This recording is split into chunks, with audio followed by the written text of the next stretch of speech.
ଝାରସୁଗୁଡ଼ା ଜିଲ୍ଲା ଲଇକେରା ବ୍ଲକ ଅନ୍ତର୍ଗତ ପାକେଲପଡ଼ା ଆଶ୍ରମ ବିଦ୍ୟାଳୟରେ ପିତାମାତା ଅଭିଭାବକ ଶିକ୍ଷକ ସମିତିର ପ୍ୟାରେଣ୍ଟ ଆଜ୍ ପାର୍ଟନର୍ସ ପାପ୍ 2024 ଅନୁଷ୍ଠିତ ହୋଇଯାଇଛି। ଭଗବାନ ବିର୍ସା ମୁଣ୍ଡାଙ୍କ 150ତମ ଜନ୍ମ ଜୟନ୍ତୀ ପାଳନ ଉଦ୍ଦେଶ୍ୟରେ ଅନୁଷ୍ଠିତ ହୋଇଥିବା ଏହି ସଭା କାର୍ଯ୍ୟରେ ପାକେଲପଡ଼ା ଗ୍ରାମ ପଞ୍ଚାୟତର ନାୟବ ସରପଞ୍ଚ ମୌକିଲାଲ ଜନସେନା ମୁଖ୍ୟ ଅତିଥି ଭାବରେ ଯୋଗ ଦେଇଥିଲେ। ଅନ୍ୟତମ ଅତିଥି ଭାବରେ ତାଳମୁଣ୍ଡା CRCC ମନୋରଞ୍ଜନ କଣ୍ଟା ମୁଖ୍ୟ ବକ୍ତା ଓ ସମ୍ମାନିତ ଅତିଥି ଭାବରେ କେନ୍ତଲାମାଲ ଶୋଭନ ମେମୋରିଆଲ ME ସ୍କୁଲର ପ୍ରଧାନ ଶିକ୍ଷକ ସଞ୍ଜିତ କୁମାର ନାୟକ, ପୂର୍ବତନ SMC ସଭାପତି ସଞ୍ଜୟ କୁମାର ନାୟକ ଯୋଗ ଦେଇଥିଲେ। ବିଦ୍ୟାଳୟର ପ୍ରଧାନ ଶିକ୍ଷକ ରାଜେଶ କୁମାର ବିଶି ସଭାପତିତ୍ୱ କରିଥିବା ବେଳେ ବିଦ୍ୟାଳୟର ଶତାଧିକ ଅଭିଭାବକ ଏହି କାର୍ଯ୍ୟକ୍ରମରେ ଯୋଗ ଦେଇଥିଲେ। ସଭା କାର୍ଯ୍ୟରେ ସର୍ବପ୍ରଥମେ ଆଦ୍ୟ ପୂଜା ଶ୍ରୀ ଗଣେଶଙ୍କ ଫଟୋଚିତ୍ରରେ ପୂଜାର୍ଚ୍ଚନା ପୂର୍ବକ ଭଗବାନ ବିର୍ସା ମୁଣ୍ଡାଙ୍କ ଜୟନ୍ତୀ ପାଳନ କରାଯାଇଥିଲା। ପୂଜାର୍ଚ୍ଚନା ଓ ମାଲ୍ୟାର୍ପଣ ସହ ବିର୍ସା ମୁଣ୍ଡାଙ୍କ ଜୟନ୍ତୀକୁ ଜନଜାତୀୟ ଗୌରବ ଦିବସ ଭାବରେ ପାଳନ କରାଯାଇଥିଲା।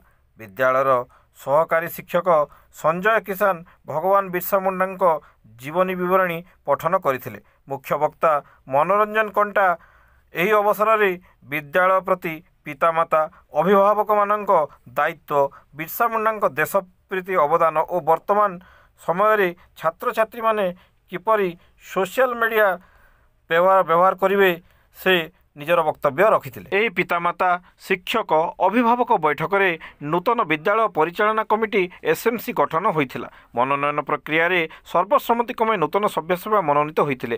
ଏହି କମିଟିରେ ସଞ୍ଜୟ କୁମାର ନାୟକ ସଭାପତି ଏବଂ ରେଗିନା ଗୌଡ଼ ଉପସଭାନେତ୍ରୀ ଭାବରେ ସର୍ବସମ୍ମତିକ୍ରମେ ମନୋନୀତ ହୋଇଥିଲେ। ଏହି କମିଟି ଚୟନରେ CRCC ମନୋରଞ୍ଜନ କଣ୍ଟା ଏବଂ ପଡ଼ୋଶୀ ବିଦ୍ୟାଳୟ କେନ୍ତଲାମାଲ ଶୋଭନ ମେମୋରିଆଲ ME ସ୍କୁଲର ପ୍ରଧାନ ଶିକ୍ଷକ ସଞ୍ଜୀବ କୁମାର ନାୟକ ମଧ୍ୟ ଉପସ୍ଥିତ ଥିଲେ।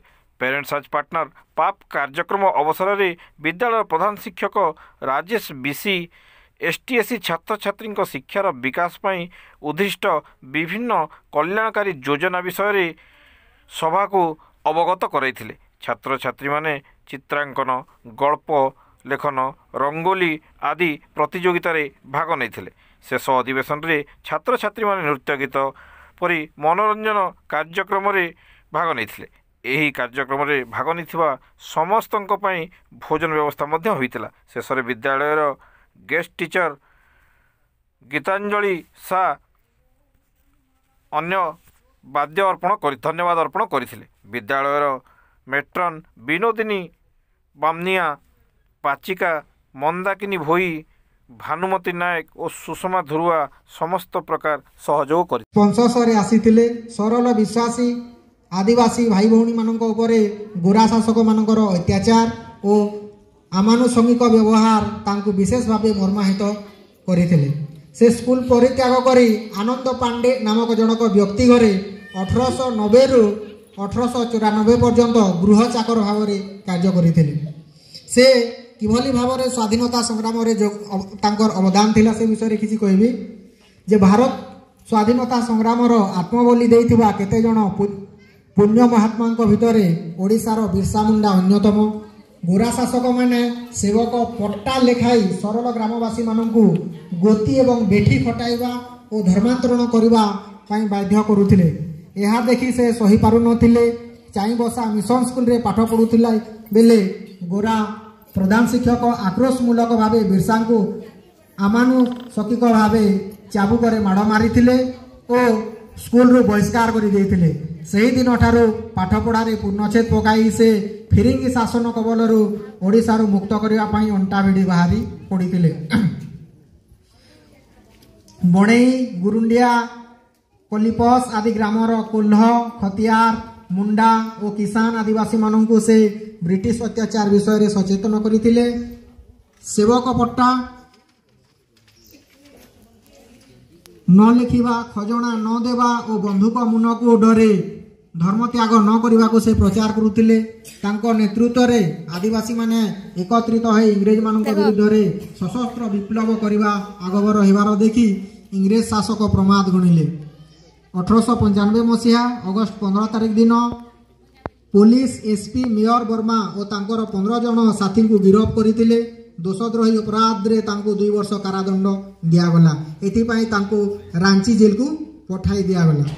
महाराणी विक्टोरिया सुवर्ण जयंती पालन अवसर में अनेक कैदी मानक मुक्त कर दि जाइथिला। एमितिरे बिरसा और तांकर सहकर्मी माने मध्य मुक्ति पाई जाइथिले। ताहा आह्वान रे शह शह युवक निज मातृभूमि को विदेश शासन कबलरू मुक्त करने पाई शपथ नेले। सेमाने 1869 मसीहा नवेम्बर 9 तारिख दिन निआहुला धनुतीर बर्छा धरी गोरा मानक बासभवन और ऑफिस रे निआ लगई देले। सेमानकर सिंहभूमि जिल्लार पुरहाट रे अग्निकांड घटाई।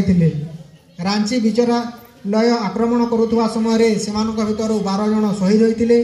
ब्रिटिश सरकार बिरसा को धराई देले 500 टंका पुरस्कार मिलवा बोली घोषणा करथिले। तांकर संधान नेबा पई कनेस्टेबल बुडुराम और जयराम को एटीकोडी ग्राम को पठागला। बिरसा मुख्य सहकर्मी गयामुंडा अन्य ग्रामवासी सहायता 1900 मसीहा जनवरी 15 तारिख रे एक कनेस्टेबल द्वय हत्या करथिले। यार प्रतिशोध नहीं मिस्ट्रीट फील्ड सशस्त्र पुलिस बाहिनी सहायता गयामुंडा को गिरफ्त करने समय से भीषण अस्त्रघात से मृत्युवरण करथिले।